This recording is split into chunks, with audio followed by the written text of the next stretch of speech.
নমস্কার, আপনারা দেখছেন টিভি9 বাংলা। আমি কমলেশ। সকালবেলা দুদিন, গতকাল এবং আজ দুদিনই কুয়াশা মোড়া, বিশেষ করে দক্ষিণবঙ্গ, কলকাতা থেকে বাঁকুড়া সব জায়গাতেই এত কুয়াশা। সকালবেলা মনে হচ্ছে না আমরা একদম শীতের ভরা শীতে রয়েছি। আপাতত তা নয়, একটু বেলা বাড়লেই বোঝা যাচ্ছে আমরা এখন কোন ঋতুতে রয়েছি। বসন্ত কম, গ্রীষ্মের আজ আস্তে আস্তে আমরা টের পেতে শুরু করে দিলাম। আবহাওয়া দপ্তর বলেছিল সর্বোচ্চ তাপমাত্রা বাড়বে এবং গতকাল আমরা দেখলাম পানাগড় প্রায় 35.9 ডিগ্রি, জাস্ট 0.1 ডিগ্রি বাড়লেই 36 পৌঁছে যায়। আমাদের পড়শি উড়িষ্যার বেশ কিছু জায়গায় টেম্পারেচার সর্বোচ্চ তাপমাত্রা 38 ডিগ্রিতে পৌঁছে গেছে।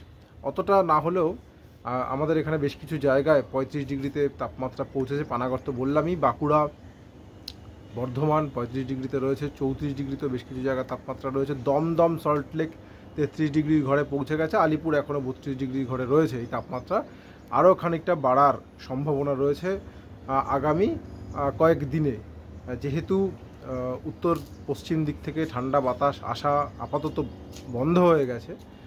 তাই তাপমাত্রা যে একটা জায়গায় আটকে থাকবে সেই উপায় আর হচ্ছে না। এবং তার সবথেকে বড় উদাহরণ শুধু যে দিনের তাপমাত্রা বাড়ছে তা তো না, রাতের তাপমাত্রা। পরশু দিনও রাতের তাপমাত্রা কলকাতায় সর্বনিম্ন তাপমাত্রা ছিল 18.6 ডিগ্রি সেলসিয়াস, সেটা আজকে বেড়ে 25.6 ডিগ্রি সেলসিয়াস। দুদিনে 7 ডিগ্রি তাপমাত্রা বেড়ে গেছে। আচ্ছা, কুয়াশা হলো, দিনের তাপমাত্রা, রাতের তাপমাত্রা বৃদ্ধি হলো, এরপরে যেটার দিকে সবাই আমরা তাকিয়ে রয়েছি যে বৃষ্টি কোথায় কোথায় হতে পারে। শক্তিশালী পশ্চিমী ঝঞ্ঝা উত্তর পশ্চিম ভারতে ঢুকে পড়েছে এবং পরপর দুটো পশ্চিমী ঝঞ্ঝা ঢুকছে। সেই কারণে আমাদের পূর্ব ভারতেও বেশ কিছু জায়গায় বৃষ্টির সম্ভাবনা। দক্ষিণবঙ্গে একাধিক জেলায় রবিবার পর্যন্ত বৃষ্টি হতে পারে, আবহাওয়া দপ্তর বলে দিয়েছে। আজ থেকেই কিছু জেলায় বৃষ্টি শুরু হতে পারে। ইতিমধ্যে আমরা সকালবেলা খবর পাচ্ছিলাম বাঁকুড়ার দিকে হালকা ঝিরঝিরে বৃষ্টি হচ্ছিল। আপনারা যারা দেখছেন আপনারাই কনফার্ম করতে পারবেন, আমরা বাঁকুড়া থেকে খবর পেয়েছি। অন্য কোনো জেলাতেও যদি বৃষ্টি হয় একটু কাইন্ডলি জানাবেন। এমনিতে পূর্বাভাস রয়েছে আজকে দক্ষিণ 24 পরগনা, পূর্ব পশ্চিম মেদিনীপুর, ঝাড়গ্রামে হালকা বৃষ্টি হতে পারে। বৃহস্পতিবার আগামীকাল দক্ষিণবঙ্গের অনেক জেলায়, প্রায় সব জেলাতেই হালকা থেকে মাঝারি বৃষ্টি, কোথাও হালকা কোথাও মাঝারি বৃষ্টি হতে পারে। কলকাতাতে, ইনক্লুডিং কলকাতাতেও হালকা বৃষ্টির সম্ভাবনা রয়েছে।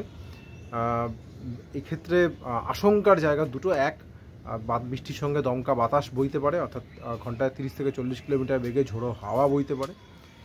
দু নম্বর, বজ্রপাত হওয়ার একটা আশঙ্কা রয়েছে। যেহেতু বজ্রগর্ভ মেঘ সৃষ্টি হয়ে এই বৃষ্টি হওয়ার একটা সম্ভাবনা, তাই বিভিন্ন জায়গায় বজ্রপাত হতে পারে। সে কথা মাথায় রেখে হলুদ সতর্কতা জারি করেছে আবহাওয়া দপ্তর।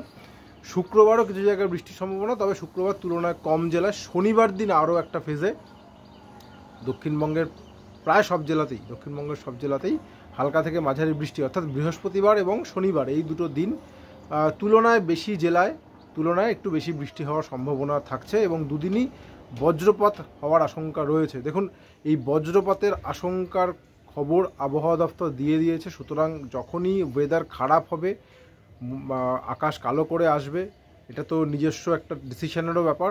কাইন্ডলি সবাই, এটাই আবহাওয়া দপ্তরের পরামর্শ, কাইন্ডলি সবাই কংক্রিটের ছাদের তলায় চলে যাবেন। কারণ আমরা প্রতি বছর এই সময়টা, বিশেষ করে এই বর্ষা আসার আগে পর্যন্ত, এই সময়টা গ্রীষ্ম এবং বর্ষা আসার আগে পর্যন্ত এবং বর্ষার পরের দিকটাতে এই সময় প্রচুর বজ্রপাতে মৃত্যু দেখি। এই সচেতনতার অভাবটা রয়েছে এখনও। আপনারা যারা দেখছেন, আমি আমার কাজ করছি, আপনাদের সচেতন করার চেষ্টা করছি। আপনারা আরও 10 জনকে সচেতন করার চেষ্টা করুন। বিশেষ করে গ্রামে যারা থাকেন, যারা গ্রামে মাঠে কাজ করতে যান দুপুরের দিকে, একটু বেলার দিকে, অনেক সময় এই জায়গাগুলোতে দুর্ঘটনা ঘটে অনেক বেশি। যত মৃত্যু বজ্রপাতে হয়, বেশিরভাগ মৃত্যুই ওই মাঠে কাজ করতে গিয়েই হয়।